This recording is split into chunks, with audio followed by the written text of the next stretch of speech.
అందరికీ నమస్కారం. కథాలహరికి స్వాగతం. ఈ కథకు సంబంధించిన ఒక ముందు మాట చెప్పాల్సింది.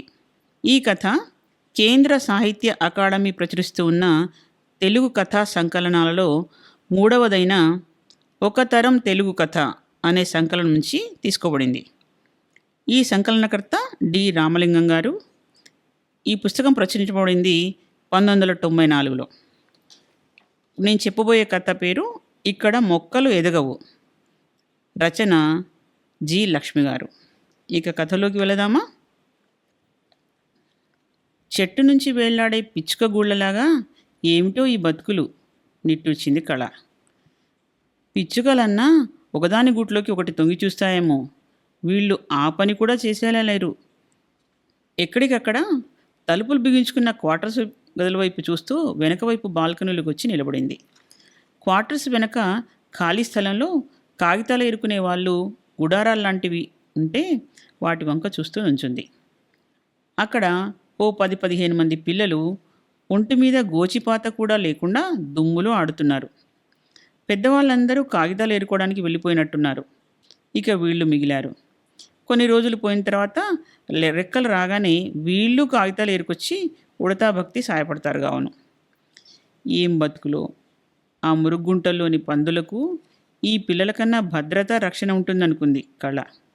ఆమెకు ఒక్కసారిగా సాయంత్రం డాక్టర్ చెప్పిన మాటలు గుర్తొచ్చాయి. ఆమె మనస్సు బాధగా మూలిగింది. తనకు 2వ నెల నిండుతుందంట. అంటే ఇంకో 8 నెలల్లో తను ఓ ప్రాణిని ఈ జనారణ్యంలోకి వదులుతుందన్నమాట.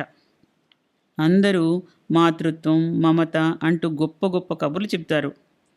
డాక్టర్ ఆ మాట చెప్పగానే తనెందుకు సంతోషించలేకపోయింది? తను చదివిన పుస్తకాల్లో అందరూ అలాంటి సందర్భాల్లో ఎంతో పొంగిపోయినట్టుంది. మరి తనకు అలాంటి అనుభూతి ఏం కలగదేంటి? పైగా ఏదో బరువుతో గుండె నిండిపోయినట్టుంది. అది తనలో లోపమా? దేనికి అంతగా చెలించకూడదని కష్టపడి అలవాటు చేసుకున్న మనస్తత్వం ప్రభావమా? తన మనస్సులో ఏదో పురుగు తొలుస్తోంది. అది స్పష్టంగా కనిపించడం లేదు, కానీ ఎక్కడో ఎదలోపలి లోతుల్లో తిరుగుబాటు జరుగుతోంది. అది చివరికి ఎటు దారి తీస్తుందో? కళ, ఏమిటలా చీకట్లో నిలబడ్డావు? లైట్ కూడా లేకుండా? మధు మాటలకు ఈ లోకంలోకి వచ్చింది కళ. లోపలికి వెళ్దాన్రా, మంచు కురుస్తోంది. ఆమె భుజాల చుట్టూ చేతులు వేశాడు మధు. అంది. కానీ అక్కడి నుంచి కదలబుద్ధి కావడం లేదు కళకు. లైట్ వేస్తే తన ముఖంలోని మార్పు కనిపిస్తుంది మధుకి. అడిగితే ఏం చెప్పాలి?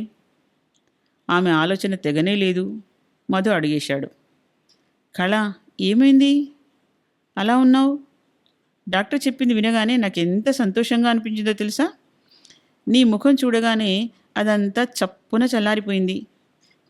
ఎందుకు బాధపడుతున్నావో చెప్పవా ప్లీజ్? పోనీ మీ అమ్మను పిలిపించమంటావా? అనునయంగా అడిగాడు మధు, భుజాల మీద చేతులు తీయకుండానే. కళకు గుండెల్లోంచి దుఃఖం తన్నుకొస్తోంది. తనకేమైందో తనకే తెలియడం లేదు. ఒక్కటి మాత్రం తెలుస్తోంది. తన ఇంట్లో అడుగు పెట్టబోయే కొత్త ప్రాణిని ఆహ్వానించడానికి తాను సిద్ధంగా లేదు. అది మాత్రం నిజం. కానీ ఎందుకు అంటే తనేం చెప్పగలదు? తను ఎందుకు వద్దనుకుంటుందో చెబితే మాత్రం అర్థమవుతుందా? తన గుండె లోతుల్లో సుడులు తిరుగుతున్న ఆర్తిని మధుకి అర్థమయ్యేలా చెప్పగల శక్తి తనకుందా? తీరా ఇంత చెప్పిన తర్వాత తనను పిచ్చిదాన్ని చూసినట్టు చూస్తే, తన మాటలు నవ్వుతూ తేలిగ్గా కొట్టిపడేస్తే తను భరించగలదా? అందుకే మధుకి కారణం చెప్పొద్దు.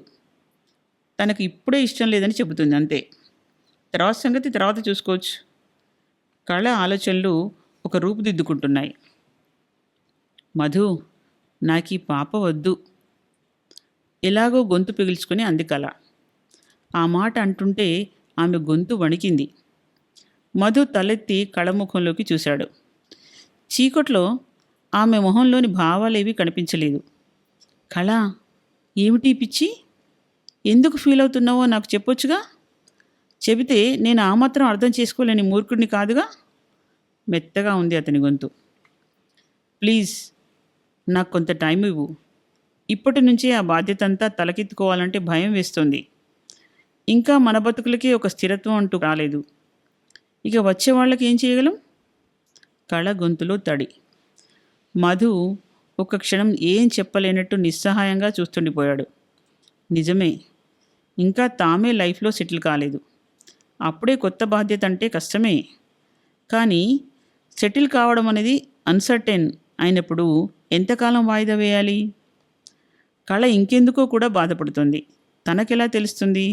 తనెలా తెలుసుకోగలడు? ప్రస్తుతానికి తాను చేయగలిగిందల్లా కళ ఇష్టప్రకారం కానివ్వడమే అని నిర్ణయించుకున్నాడు మధు. హలో ఆంటీ, నేను మధుని. చెప్పు మధు, ఏమిటి కబుర్లు? ఈ మధ్య ఎక్కడా కనిపించడం మానేసామేం? అడిగింది డాక్టర్ విమల. కొద్దిగా బిజీగా ఉంది ఆంటీ, అందుకే నసిగాడు మధు. ఎప్పుడు ఈ సుత్తి ఎక్స్ప్లెనేషన్ కదా, అగౌరించావు. కానీ ఇంతకీ కళ ఎలా ఉంది? అడిగింది ఆవిడ. తన విషయమే చెప్దామని ఫోన్ చేశాను. తనకిప్పుడు ప్రెగ్నెన్సీ 2nd మంత్. అలాగా, మరి స్వీట్ ఎప్పుడు తినిపిస్తున్నావు? సారీ ఆంటీ, తను అబార్షన్ చేయించుకోవాలనుకుంటోంది. చెప్పలేక చెప్పాడు మధు. అరే, ఏమైంది తనకి? ఏజ్ ఎక్కువయ్యే కొద్దీ తర్వాతే కష్టమవుతుంది, ఆదుర్దాగా అడిగింది ఆవిడ. అదే నాకు తెలియడం లేదు, అడిగినా చెప్పడం లేదు. తనెందుకో విపరీతంగా బాధపడుతుంది. తనకి నీ దగ్గర బాగా చనువు కదా, నువ్వు అడిగితే నీకేమైనా చెబుతుందేమో అని బరువుగా పలిగింది మధు గొంతు. అలాగే, రేపు నేను వస్తాలే. ఈలోగా ఈ విషయం నువ్వేమీ అడగకుతానని మామూలుగా ఉండు, చెప్పింది ఆవిడ. అలాగే, ఫోన్ పెట్టేశాడు మధు. ఇప్పుడు చెప్పు కలా, ఎందుకు ఆ నిర్ణయం తీసుకున్నావు? అనునయంగా అడిగింది డాక్టర్ విమల. నేనే మీ దగ్గరకు వద్దామనుకున్నాను ఆంటీ, ఇంతలోకి మీరు వచ్చారు, సంజాయిషిగా అంది. అది సరేలే, ఎవరొస్తే ఏం లే కానీ మనం అలా డాబా మీదకి వెళ్దాంరా, కొద్దిసేపు ఫ్రీగా మాట్లాడుకోవచ్చు, పైకి దారి తీసింది ఆవిడ. పలుచని వెన్నెల వెలుతురులో క్రింద కనిపిస్తున్న తెల్లని గూడారాల్ని, పిల్లల ఏడుపులు గోలల మధ్య మూడు రాళ్ళు పేర్చి వంట కోసం పెద్దవాళ్ళు చేస్తున్న ప్రయత్నాల్ని, అప్పుడే వాళ్ళు ఏరుకొచ్చి గుట్టలుగా పోసిన కాగితాల్ని చూస్తూ మౌనంగా నిలబడింది కళ. ఆమెకు ఆలోచించడానికి టైం ఇచ్చినట్లుగా తను అటే చూస్తూ నిలబడింది ఆవిడ. మట్టిలో ఆడుతున్న ఆ పిల్లలకేసి అలా తదేకంగా చూస్తున్న కళను చూసి ఆమె ఎందుకు బాధపడుతుందో అర్థం చేసుకోవడానికి ప్రయత్నిస్తోంది. మౌనాన్ని ఇంకా ఎక్కువసేపు భరించలేనట్టుగా కళ మెల్లగా గొంతు విప్పింది. ఆంటీ, నేను ఈ నిర్ణయం ఎందుకు తీసుకున్నానో చెబితే మీకు ఫులిష్గా అనిపించవచ్చు.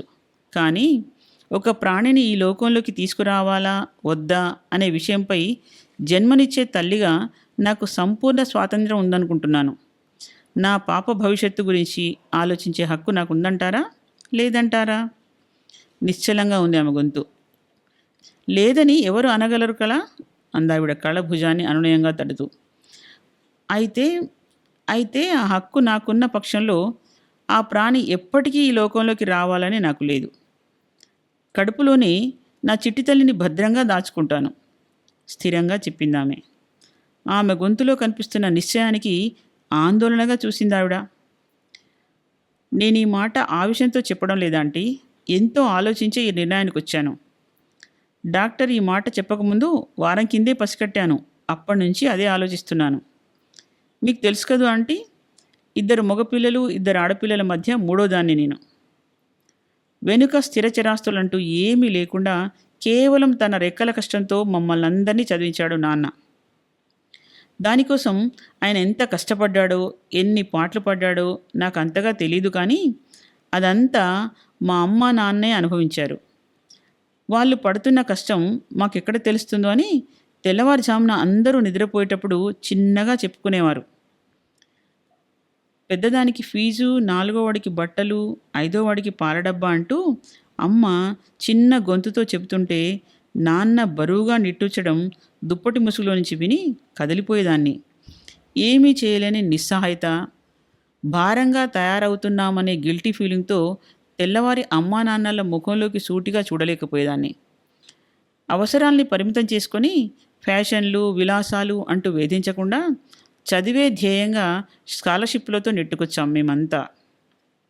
ఎంత సరిపెట్టుకుందామన్నా మిగతా వాళ్ళతో పోల్చుకున్నప్పుడు, కాలేజీలో ఎక్స్కర్షన్లను, టూర్లను వచ్చినప్పుడు బెనిఫిట్ షోలు, విరాళాలు అంటేనో అప్పుడు స్పష్టంగా కొట్టొచ్చినట్టు అనిపించేది మా దారిద్ర్యం. మేం దాని పడగ నీడలో నుంచి బయటపడడానికి మా నాన్న అహర్నిశలు చేసిన పోరాటం తలుచుకుంటే ఇప్పటికీ గుండెల్లోంచి వణుకు పుట్టుకొస్తుంది నాకు. అమ్మా నాన్నల రక్తమాంసాలు పేర్చిన నిచ్చెనలెక్కి ఒక స్థాయికి చేరినా ఒక్కో మెట్టు ఎక్కేటప్పుడు దానికి నాన్న చెల్లించిన మూల్యాన్ని తలుచుకుంటూ వెక్కి వెక్కి ఏడ్చేదాన్ని. ఇలాగైతేనేం మా అందరి చదువులు పూర్తయి ఉద్యోగాలు దొరికాయి. మమ్మల్ని ఇష్టపడి వచ్చిన వాళ్ళతోనో, నాన్న వాళ్ళు వెతికి తెచ్చిన వాళ్ళతోనో మా జీవితాలు ముడిపడిపోయాయి. ఆధారంగా నిలిచిన నిచ్చెనలను కాలదన్ని తలో చోటికి ఎగిరిపోయాం. ఇంత కష్టపడి కొవ్వొత్తుల్లాగా కరుగుతూ మమ్మల్ని వెలిగించినందుకు వాళ్లకు మేం మిగిల్చిందేమిటో తెలుసా? పుట్టెడప్పులు, గుండెడు దిగులు. వాటి వెనక మమ్మల్ని చూసిన కొండంత సంతృప్తి ఉందని తెలుసు. కానీ అది అప్పులు తీర్చలేదు కదా. ఉద్యోగాలు దొరికే వరకు, తర్వాత జీవితంలో సెటిల్ అయ్యే వరకు అడుగడుగునా ఎంత టెన్షన్, ఎంత నిరాశ, ఎంత సంతోషం, మరెంత ఉద్వేగం. ఎన్ని దశలను దాటామో తెలుసా ఆంటీ? ఎవరి ముఖం చూస్తే ఎప్పుడే అగ్నిపర్వతం పేలుతుందో అని, ఎవరి ఆత్మహత్యలు చూడాల్సి వస్తుందో అని దినదిన గండంగా బ్రతికాం. జీవితాలకు తగిన రక్షణ లేదని భద్రతారాహిత్య భావం సృష్టించిన అలజడేది. సరస్సులో రాయి విసిరితే అలలు చెదిరినట్టుగా భద్రతారాహిత్య భావం మా జీవితాల్ని ఒక ఊపిపోతూ స్థిరత్వాన్నిచ్చిపోయింది. ఇప్పటికే ఆ అదృష్టానికి పొంగిపోతుంటాను. నా చిన్నప్పటికన్నా జీవితం ఇప్పుడెంత భయంకరంగా, వికృతంగా మారిందో చూడు. మా అమ్మా నాన్న అంత కష్టపడినా చివరికి మమ్మల్ని ఏదో ఒక ఒడ్డు చేర్చగలమనే ఆశ వారికి ఉండేది. ఇప్పుడు ఆ నమ్మకం ఏది? అడుగడుగున భద్రతారాహిత్య భావం, రోజురోజుకి పెరుగుతున్న క్లిష్టత, అస్తిత్వం కోసం పోరాటం, జీవితంలో పెరిగిపోయిన వేగం, స్వచ్ఛతను పారేసుకొని కాలుష్యాన్ని నింపుకుంటున్న బతుకులు. ఇందులోకి, ఈ విషవలయంలోకి, జనారణ్యంలోకి ఏ ధైర్యంతో కొత్త ప్రాణిని ఆహ్వానించమంటావో నువ్వే చెప్పు. పక్షులు చూడు, రెక్కలొచ్చే వరకు పిల్లల్ని తమ రెక్కల చాటున కాపాడి అప్పుడు జీవన సమరంలోకి దింపుతాయి. మనకు ఆ ధైర్యం ఏది? 3 ఏళ్ళు వచ్చి రాగానే బండెడు పుస్తకాల సంచులు భుజాన తగిలించి అరణ్యంలోకి వదులుతాం. నగరమంతా పరుచుకున్న పచ్చని గెద్దలు ఎప్పుడే పసుకునను నోట కరుచుకుంటాయో అని బితుకుమంటూ గడుపుదాం. సర్వైవల్ ఆఫ్ ది ఫిట్టెస్ట్ సూత్రాన్ని ఉగ్గుపాలతో రంగరించి పోరాటంలోకి దింపుతాం. ఆ పోరాటంలో వాడి రెక్కలు విరిగినా, కాళ్ళు తెగినా, మనసు పొరలు దెబ్బతిన్నా అవన్నీ మనకు పట్టవు. మార్కులతో వాటిని కొలిచి క్షణం క్షణం చిత్రహింసల పాలు చేస్తాం. ఇంతా చదివి పెద్దయితే వాడికి ఉద్యోగం వస్తుందో, ఒరే దిక్కవుతుందో, ఏ భయంకర క్షణం ఏ లోయలోకి విసిరేస్తుందో ఏం చెప్పగలం? మా పెద్దనాన్న కొడుకు రవి తెలుసు కదా నీకు. 30 ఏళ్ల వరకు ఉద్యోగం కోసం ఎదురు చూసి అది గగన కుసుమవడంతో ఆ నిరాశను తనను కన్నవాళ్ల మీదికి తిప్పి నాకు సరైన దారి చూపించలేనప్పుడు మిమ్మల్ని ఎవడు కనమన్నాడు అని అడిగినప్పటి క్షణం, ఆ ముసలి గుండెలు ఆవేదనతో, సిగ్గుతో తల్లడిల్లిపోయిన ఆ క్షణం ఇంకా నాకు అలాగే గుర్తుందాంటీ. రైలు పట్టాల కింద తలపెట్టి జీవితాన్ని వెక్కిరిస్తూ వాడు చనిపోయినప్పుడు వాడి గొంతులోంచి పుట్టిన ఆ ప్రశ్న వేల శబ్దాలుగా మారి ఇప్పటికీ భయపడుతోంది నన్ను. జీవిత పోరాటంలో రాలిపోయిన పసి మొగ్గను చూస్తూ ఇంకో మొగ్గను ఇచ్చుకో తల్లి అనగలిగే ధైర్యం ఎలా చేయని చెప్పు. వాడికి చక్కని జీవితాన్ని హామీ ఇవ్వలేనప్పుడు అనవసరంగా జన్మనిచ్చి ఉసురు పోసుకోవడం ఎందుకు? తర్వాత జీవితం అనే ముళ్ళ చెట్టు వాడి బతుకు నిండా వాడి ముళ్ళు దించుతుంటే గిలగిలలాడడం ఎందుకు? పక్షి తన పిల్లల్ని రెక్కల కింద భద్రంగా దాచినట్టే వాడిని నేను నా కడుపులో భద్రంగా దాచుకుంటాను. ఎప్పటికీ వాడిని ఏ కష్టం పడనివ్వకుండా కంటికి రెప్పలాగా కాపాడుకుంటాను. రవిలాగా ప్రశ్నించే అవకాశాన్ని వాడికి ఇవ్వదలుచుకోలేదు. నాది నిరాశావాదం అని నువ్వన్నా, చూస్తుంటేనే కళ్ళు తిరిగే ఈ సుడిగుండంలోకి చూస్తూ పువ్వులాంటి నా బాబును ఎలా దింపమంటావు? ఎలా దింపమంటావు? 2 చేతులతో మొహం కప్పుకుంది కళ వెక్కెక్కి పడుతూ. క్రింద మైదానంలో ఆడుకుంటున్న పిల్లల్ని చూస్తున్నావు కదూ, ఎగరేసిన గాలిపటాల్లాంటి వాళ్ళ జీవితాలు. బ్రతుకుకు కలిపే దారం ఎప్పుడు పుట్టుకుమంటుందో తెలియని అనిశ్చిత బతుకులు వాళ్ళవి. ఉండే చోటు వేరనే కానీ వాళ్ళ బతుకుల కన్నా ఎక్కువ భద్రత నా పిల్లలకు మాత్రం ఎక్కడి నుంచి తేగలని చెప్పు. పిల్లలు ఎందుకు కావాలనుకుంటాం? వార్ధక్యంలో మనకు తోడుంటారని, వాళ్ళ నీడలో చల్లగా దాటిపోవచ్చనే కదా. మా నాన్నకు 5గురు పిల్లలున్నా ఒక్కళ్ళమైనా వాళ్ళకి ఇంత నీడని ఇవ్వగలేమా? రెక్కలు విప్పుకొని ఎగురొచ్చేశాం. కానీ కష్టపడి పెంచినందుకు ప్రతిఫలం ఉండాలని, ప్రతిఫలం లేకపోతే పిల్లలెందుకని కాదు నేననేది. కనీసం మన పిల్లలు చివరి ఘడియల్లో మన దగ్గరుండాలనే ఆశ కూడా లేకుంటే ఎలా? ఆంటీ, ఎంత కాదనుకున్నా మన బ్రతుకుల్లో ప్రేమాభిమానాలు, ఆప్యాయతలు ఎంత తగ్గిపోతున్నాయో చూడు. తాతల కాలంలో పెంచినంత ప్రేమగా మన తల్లిదండ్రులు మనల్ని పెంచలేకపోయారు. మనం మన పిల్లల్ని కనీసం అలా కూడా పెంచలేం. వాళ్ళ పిల్లల్ని మరీ అధ్వాన్నంగా. ఇది ఇలా వెళ్ళి చివరికి ఎక్కడ ఆగుతుందో చెప్పు. ప్రేమలు, అభిమానాలు లేకుండా అందరూ చేస్తున్నారు, మనము చేస్తున్నామని యాంత్రికంగా మెషిన్లలాగా వాళ్ళకు జన్మనిచ్చి అంతకన్నా యాంత్రికంగా పెంచలేకపోతే ఏం? పిల్లల్ని కనడం, పెంచడం అనేదాన్ని ఒక అలవాటుగా, తప్పనిసరి బాధ్యతగా అనుకోవడం దేనికి? వాళ్ళ బతుకుల్ని కూడా గాల్లో దీపాల్లాగా పెట్టి కాలానిదే దిక్కని వదిలేయడం దేనికి? అందుకే నేను ఈ నిర్ణయం తీసుకున్నాను. నువ్వే చెప్పు ఆంటీ. ఇదంతా విన్న తర్వాత కూడా నా భయం అర్ధరహితంగా, మూర్ఖత్వంగా అనిపిస్తుందా మీకు? నా ఆలోచనలో ఏదైనా లోపం ఉందంటారా? చెప్పండి ఆంటీ, బేలగా అడిగింది కళ. డాక్టర్ విమల కంటి నుంచి ఏ కదలిన ఆవేదనకు చిహ్నమో ఓ నీటి చుక్క జారింది. నీ భయం అర్థం లేనిదని నేనెలా చెప్పగలను తల్లి అని ఆ నీటి చుక్క అంటూ ఉన్నట్టు అనిపించింది ఆవిడకు.